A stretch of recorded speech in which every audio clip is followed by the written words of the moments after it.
welcome back to the Let's Talk About It podcast. My name is Raquel and I'm your host. How is everybody doing today? How was your week? Mental health check in. How are we doing emotionally, physically? What have we done to make sure that we took care of our mental and physical health this week? For me, so happy to announce that I did a 4 mile walk this morning. Tomorrow I will be doing a kidney walk for the National Kidney Fund Foundation. My uncle has kidney disease, so I will be doing that walk in honor of him. And I'm happy just to support him in any way possible that I can. If anybody has been impacted by kidney disease or knows someone that has been impacted by it, please donate. I'll put the link at the bottom in the description for you guys to access that. So any donation, even any steps would help for the National Kidney Fund. But I'm going to be changing a lot of different gears today in today's episode because I experienced a lot in my household, emotions, and I just kind of want to touch point on just kind of where I mentally was able to navigate everything mentally and emotionally. So for starters, earlier on this week, my wife had a back injury, and she was fine. She was cleaning the kitchen, and then she started feeling like a pain in her leg, and she seemed like she was okay, so she laid down. And maybe a few hours later, all of a sudden, she couldn't move. She said her legs were numb, and we couldn't get her in the car, so I had to call 911 and have the ambulance come get her. And y'all, when I say my mind, I didn't know what was going on. She couldn't feel her legs, so my mind went like, I tried to stay as positive as possible, but my mind went so many different places. And it was like 12 o'clock at night. We had our son. My mom is like an hour away from us, and it was the first time that we had to navigate a problem without like sufficient help. Like it was unexpected. I couldn't call anybody to come out to watch Maddox, so we just really had to do what we could with what we had. I followed the ambulance to the hospital. Thank God we found out that she only had a slip disc. But I say all this to say that I realize, one, I've said this before, I commend every single parent, mother or father, for the things that you do, for raising a child on your own, for being able to mentally push through each and every day, especially when you have another life to be responsible for, to make sure that they're happy, that they have all their needs. I just couldn't imagine not having my wife to help me with him. There's just so many different things, not even just, getting him dressed or taking different shifts for when I want to go to sleep. It's just watching our son with her, watching my son with her. She makes him laugh the way that I can't make him laugh. She interacts with him in a way that their bond is like so sealed, and I just could not imagine him not having that. So I commend every single parent that has to wear both hats and is doing an exceptional job doing that as a parent. I just could not even imagine. So shout out to my wife, who also is the producer for this entire podcast, who pushes me all the time to do so. And as I stated, we're going to shift gears. So the same week where I'm like praising my wife and telling her how much she's appreciated, we get into an argument. We don't really argue often. We kind of learned how to communicate with each other, and that took therapy, that took years of miscommunication, and we still, like I said, we just had an argument, so we still have things that we work on daily, but that's marriage. And it was, what we argued about was a simple miscommunication where I told her something where I planned out that we were going to do something. She agreed, but when it was time for that situation to take place, she was questioning, like, why are we doing this? Like, going to, I thought we were going to handle this a different day. And, after we argued and I left, I did my 4 mile walk this morning. She messaged me and she explained to me how, she was going through a lot that week, with the pain, with work, trying to make sure she still went to work, even though she was still going through the back pain.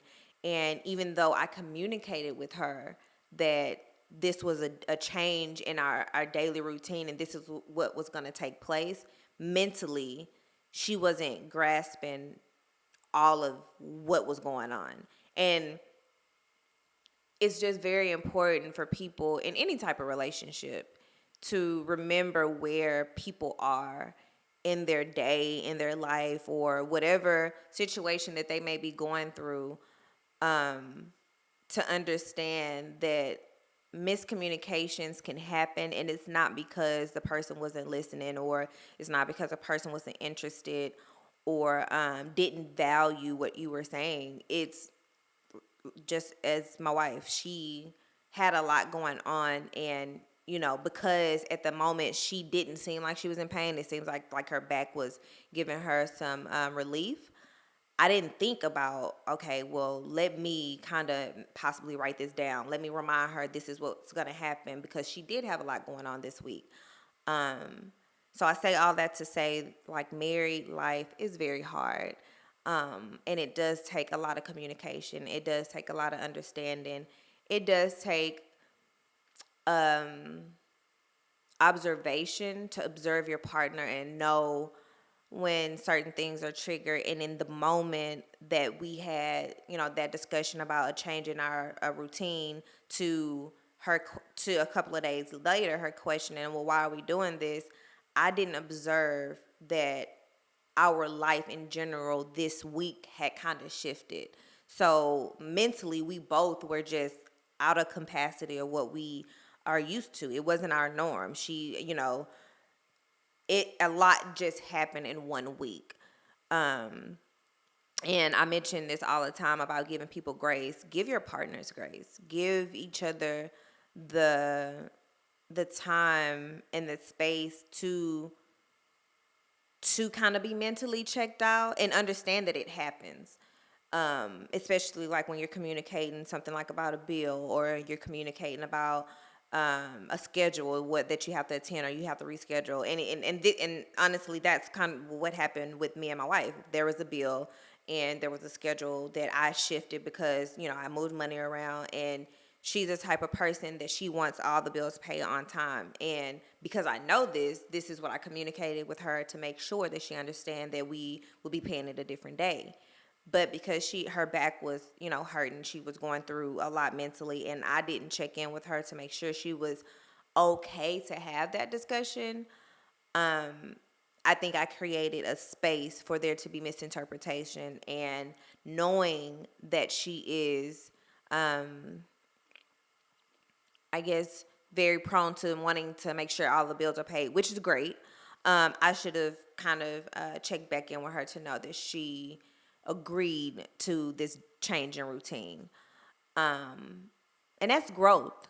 Earlier this morning, I did not feel that way. Earlier this morning, I did not communicate in the best way. I tried, but she didn't receive the way that I was trying to communicate. So I felt like, I'm trying to communicate and you just don't want to get it. And then she felt like she was just trying to talk to me, and it was just a big miscommunication. So y'all give y'all partners grace.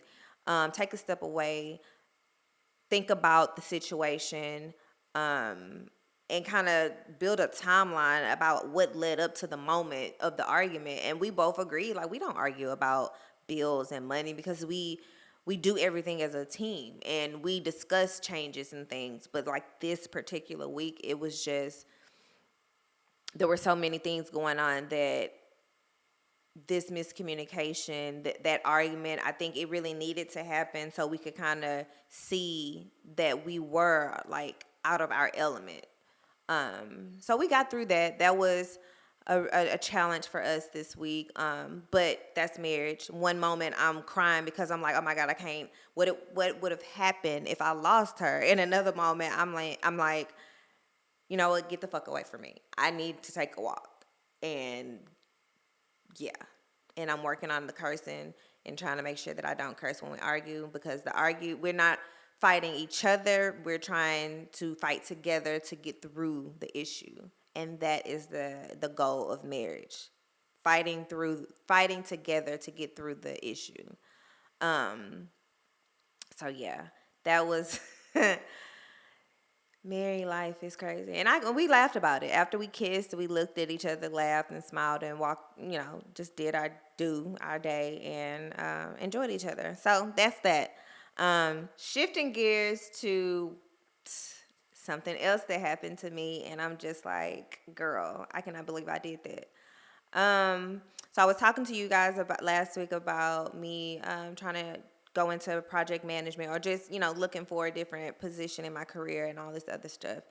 And for a moment, I started thinking like, maybe I'm not good enough to be in this position, or maybe it's not time, or, or maybe I need to fix my resume and all this just a lot of things of why I haven't been able to transition into a different phase in my career. So it's so funny because I end up getting a interview for the project management position that I'm looking for in revenue cycle. Like, perfect, y'all, right? So I try to study for the interview. Review the company. I do all the things that you think you're supposed to do. But the day of the interview, I think I was just so caught up in my head because the pay raise, I would have gotten like a $40,000 pay raise if I would have taken the job. If I would have gotten the job, mind you, I don't know if I didn't get the next interview, but I don't feel confident. And it's funny to me because I feel like God is telling me, like, it's not that you can't get the job. It just may be that, not maybe, is you're not quite ready yet. Like, I went into that interview and I said things, or I sold myself so much that I felt like I was begging for the job. And I've never done that in any type of interview that I've ever had. I usually assert myself very well. I'm confident in the things that I'm saying, and the experience that I'm trying to relay to the recruiter or the manager or whoever. And in this interview, I wanted the job so bad that I think I kind of drifted away from my skill set and just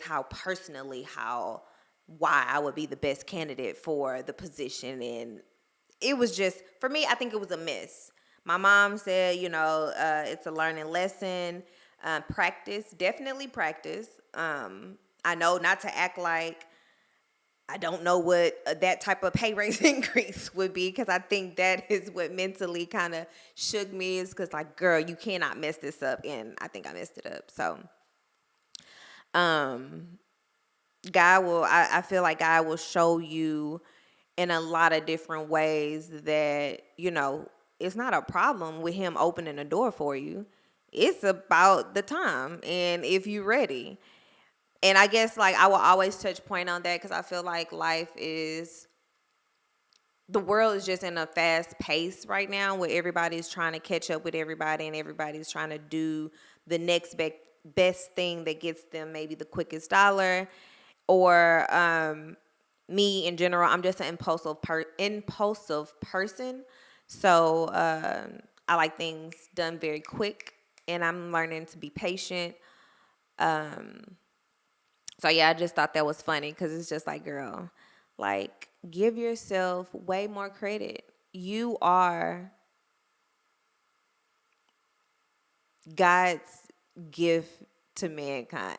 Like, really look at yourself and know that God molded you into a queen. God molded you into a very assertive, a resilient, charismatic woman. Like, and I've never really told, like, I don't pump myself up, y'all. Like, I'm not a very big headed type of person, but sometimes we have to be. And sometimes we have to know, like, it's not about what you can't do, because you can do anything that you put your mind to. It's about the time, and it's about what do you have at that moment that's going to put you in the best situation that you're trying to go towards. And I just have to remember, like, everything is about time. I'm I'm really, like, I guess I don't want to say like I'm really the shit, but like you got to remember, like, you don't have to. I didn't have to put myself in a situation in that interview to where I had to basically beg for the job or come off as if I was begging for the job. And that comes with insecurity. So let me kind of shift gears again. I say everything that I'm saying is like, you can't walk in a room, in a room where, is honchos and executives, and think insecure. You have to walk in and have that confidence. You have to walk in and know that God has his grace and his favor over you. And I listened to a sermon by Sarah Jakes Roberts, and I believe it was God God blew his grace. Something about grace and God, of course, but I forget the title. Either way, the sermon was amazing, and it just she touched point on how God gives us grace in situations and we give him nothing. We go to him broke down, nothing to offer, damaged. We have done all of the dark things that you could possibly think of, and yet he still uses our testimony. He still uses our story, and he gives us grace to be the best version, and the version that he created us to be, not the version that we see ourselves, but the version that he sees us in. And I just I always have to remember that. And I was on my walk and I was crying and I was just saying, like, thank you, Lord. Like, thank you for always blowing life into me and always putting your hand on my life and in making me a better person, better than I see myself. Especially, like, I'll tell you a story. When I didn't have my GED, and I had got my diploma from a homeschool place that was no longer accredited, whatever. But I was getting jobs. I started my career in healthcare and medical billing with the homeschool diploma that I had, and then eventually, when the government saw that school was no longer accredited, I was still getting jobs. Like, I've never had an issue with getting jobs up until you know I kind of got to a senior level, mid level, where they required certain backgrounds, and for the first time, I heard, we can't hire you because you don't have a diploma. And I think that was God telling me, it's time for you to go to the next step in phase in your life. It's time for you to get your GED, and that's what I did. I don't remember. I don't. Y'all, I said we was gonna be changing, switching gears in this episode, so I don't remember how I got to that, but that's a little background on me. And point is, always put your best foot forward. Always remember that God has a journey for you, to a path for you to walk down. He has created a path specifically for you, and no matter how many times you make a mistake, no matter how many times you mess up and you keep pretty much saying, no, I don't want what you're giving, he keeps coming after us, and he keeps trying to give us his love, and he keeps trying to put his hands over us and let us know that we're his child, and we're so much more than what we give ourselves credit for. And if nobody has told you, I am proud of you. I am proud of you for doing what makes you happy. I am proud of you for removing yourself from a situation that didn't suit you. I am proud of you for leaving that job that didn't pay you well. I'm proud of you for waking up in the morning and deciding to do whatever, take up whatever responsibilities that you have when you don't want to, when you're depressed. I have to remind myself that I'm proud of myself every day for pushing through when I don't want to. Like I had a moment this week where I woke up on the wrong side. I just was in a crappy mood, and I had to remember, like, think about, like my dad told me, think about the stuff that you tell people and how to help navigate through emotions, and think about those things and apply that. And I always have to remember to apply the things that I speak on this platform, and it helps me take accountability for my actions and how I respond to things. Um, so that was my week, man. It was a very interesting week that allowed me to not only appreciate the life that I have, the wife that I have, but to allow me to see that I'm worth way more than I give myself credit, and that doors will open for me. Doors will open for me, and I gotta make sure that when I walk through those doors, I walk through those doors with my chest out, with confidence, and know that I'm that girl. Um, and I'm working on that. I am working on that. I'm working on me. And if you feel like you're not that girl, you feel like you're not that man, that look at yourself in the mirror and remind yourself, like, you are that girl. You you have survived what many people couldn't. You wake up in the morning and you get to it. Like my sister, my nephew, um, his last football game was this past week, but she was traveling for work. She made sure she came into town for a few hours to see her son's last football game. Shout out to my sister for being a great mom. Um, that's what I'm saying. Like, any moment that you feeling like you're not making your best effort, look in the mirror and think about when you give 110%, when you give 1,000%, when you extending yourself to people and you ain't got nothing left to give. Think about that, and then take time to yourself and pour back into you. So, and y'all, please appreciate your spouses. Please appreciate your spouses, no matter the argument. We here, we what they say, we here for a good time, not a long time. So love on your people. Um, don't let that argument keep y'all from talking to each other all day. And know that God created you to be way more than what you could ever imagine. Start walking with confidence. Start walking in that faith. Start walking in that grace and that favor that He has put over your life. Don't let your insecurities and your doubt overshadow the person that He created you to be. So that is my message for today. Thank you guys for tuning in. Thank you so much for watching on all the streaming platforms. Don't forget to follow me on Instagram, Facebook, TikTok, and YouTube. And I will see you guys next episode. My name is Raquel. This is the Let's Talk About It podcast. Bye.